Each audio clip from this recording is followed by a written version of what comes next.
Hello everybody, and welcome to yet another Phantom Species video. I know y'all get super excited waiting for these, and for me it makes a week feel so much longer than an actual week. But this one's, like last week, this one's special, but this one's not special because it was commissioned. This one is special because y'all chose it. You all voted, and there was 4 options, and Vernid placed first. Well, in the first 24 hours, Mochi Raptors quickly passed it in the following week, but I was going based off the first 24 hours of votes, and Vernid won that one. So this week we're talking about Vernids. And next week is actually Tabby's, because I actually got to talk to the creator. Before we start though, make sure to stick around until the end. I have fan art to show during the credits, and this is the first video to ever have a viewer of the week. So let's stick around and find out who they are. I made Vernids around 2009, and well, I didn't really put much thought into the species format, as my inspiration for creating them was for my love of dragons and canines. I kept making hybrids of the two, and Vernids were just one of the countless species I made to pass time as a kid. That, and I love the idea of world building. Having a bestiary of my own, so over time I kept updating on Vernids, specifically like changing their species appearance and adding to their lore, as they were my personal favorite of the bunch. Years later, I find myself in the furry fandom, surrounded by people who like my species enough to make their own OC or want them as a persona for themselves. It's a strange feeling when something you created, seemingly so small and insignificant, grows out of your own control and becomes a community of sorts. Even though I don't moderate them much, and at this point they feel like they're a species running free around the internet, I feel grateful and I owe them a lot for where I am today.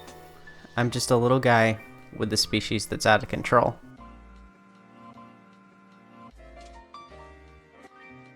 Vernid are a regulated species made by LiLaiRa 95 on Twitter, meaning that they're open but with rules, as well as some closed subspecies. They're a very cool, distinct, striking, kind of demented looking kind of species.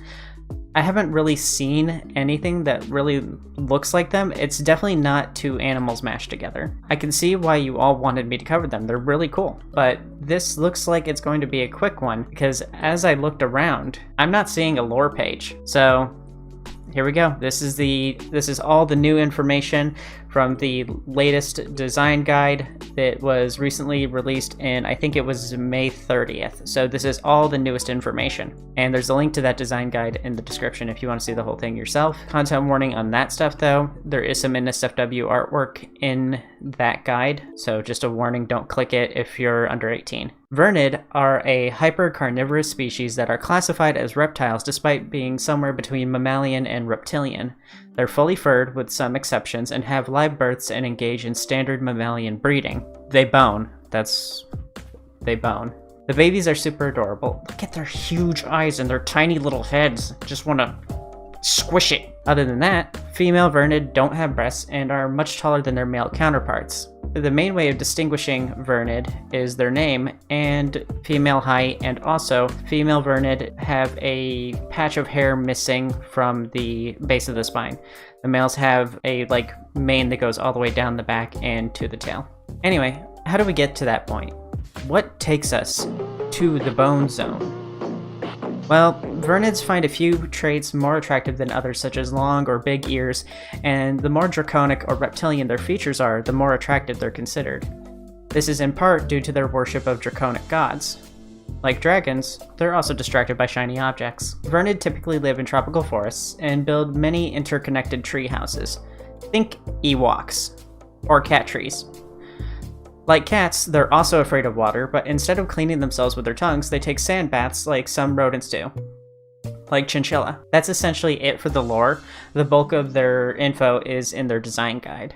The creator designed this very well. Despite being several pages long, the design guide is step by step and keeps it pretty light on the text, so it's pretty simple to follow. Of course, all the resources are linked in the description again. Again, there is some NSFW artwork in there, so click at your own risk. So if you want to make one but don't want to have to replay this video a lot, you can follow their guide on Twitter.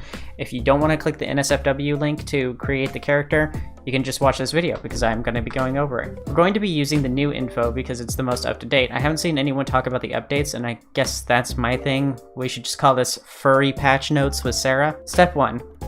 Here we get a good look at the varying body types of Vernids. We've got Chunky, Boss Bitch, Short Nerd, and ooh, the peak of character design. This one reminds me of my old persona, Sera Chimera. Clearly, this is an artist of culture. Oh, and there's this one as well. There's also references throughout the guide you can follow for ideas. Next we have colors and patterns. LiLaiRa used to have a rule where you weren't supposed to do sparkle dog or neon colors. I guess they changed their mind on this. Now there aren't many color restrictions, but they do go over some suggestions like green fur isn't natural, it would have to be dyed, and blue and brown are the common colors. They also suggest that the hair color be consistent with what's on the tail. For number 3, we have the skin tone. Vernids have a consistent skin tone across the whole body. However, it does mention that chimerism is possible. Big brother egg. Not that kind. Chimerism is when an animal has 2 different skin tones or fur patterns that typically splits down the middle. This happens pretty often in plants and mice. I bring this up because chimerism would result in 2 skin tones, being the only exception to this rule. Otherwise, aside from being spotted, striped, or 2-tone gradient, a Vernid will only have 1 skin tone that is consistent across the ears, skin, mouth, tongue, gums, scars, and paw pads. Now, on to horns. This is where we see the subspecies split off. Common Vernids are the open species and do not have horns. Royal Vernids are a closed species that do have horns. You can, however, buy a license for your Vernid to be a royal one for only $25. This is called a MYO, or Make Your Own slot. It's kind of like buying DLC for a game. This is honestly a much better way than making your closed species adopt only, because these adopts tend to be expensive and auctions get ridiculous. The artist gets their cut, it's cheap, and you get to make your own special one without having to wait for an opening, or wait for them to open commissions, or wait for an adopt to show up, or hope you win an auction. But before commenting on this, keep in mind, art is a luxury. You are not entitled to a rare Vernid. If you don't like it, don't make one. Artists have bills, families to provide for, they need electricity to draw, closed species don't hurt anyone, so if there is no harm, then there is no issue. They have a right to profit off their creation. Back to horns and scales. Horns on common variants are a no-go, but scales are fine.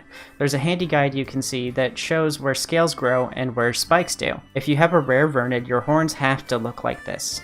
Any other kind of horns means your Vernid would be a hybrid. Horns and scales need to match in color, but they come in a variety of color options and materials such as matte, rough, smooth, gloss, metallic, chrome, glittery, or multicolored up to 3 colors. Step 5. Teethsises and bloods. Their teeth are rarely white, and blood ranges from black to red. Simple step. They also have a color guide here for the blood and teeth. 6. The eyeballs. Vernid eyes have a lot of options. The pupil is a dark color, irises are light. The pupil is a dark color, irises are lighter than the pupil, and can be the same color as the sclera, but can't be lighter. So no black sclera. The sclera is the brightest part. There isn't a whole lot of rules for the eyes aside from this. You can even do a cartoon or silly eye style for the sake of a style. An interesting trait of Vernid is that they can use their eyes to hypnotize their prey.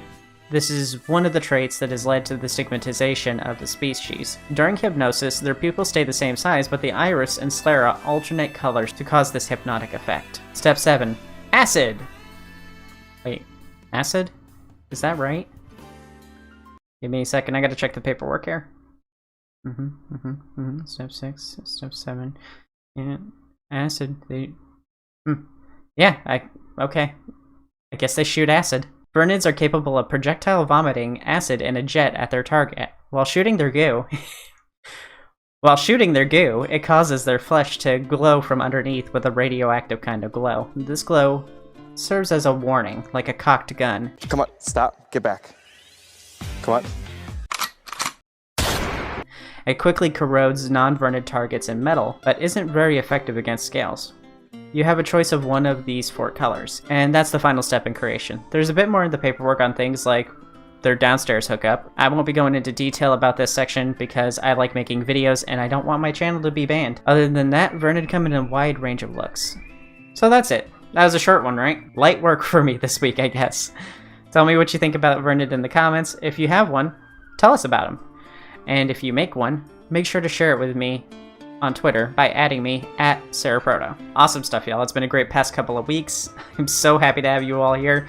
And I'm going to be honest, it sucks making videos for a quiet crowd or no crowd at all. So I love and I I read all your comments. Speaking of which, this was my favorite comment from the video of last week. The viewer of this week is Mercury Planet. They came by my stream on Monday and followed me pretty much everywhere. But I picked Mercury because they said, "Yay, congrats on 1K, your videos are so amazing." I'm not at 1K yet, so I thought this was kind of funny. But, you know, it's happening. Thanks for the early congratulations, Mercury. Before we go, if you like the video, make sure to like it so more people can find my videos, and subscribe for more awesome furry fandom species content like Vernids, Tiba, Protogen, and more. And of course, a big thank you to my patron on Patreon, Kiro. He's the lizard doll you see watching on the desk. Check out my Patreon in the description for early access to videos and other benefits for as low as $1 a month. And with that, I have to go wash acid stains out of my spaceship. Bye-bye.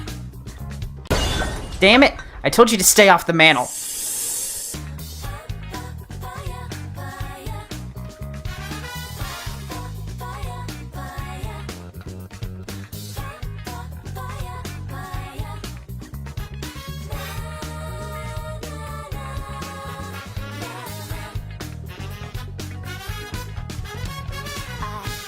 My map and shows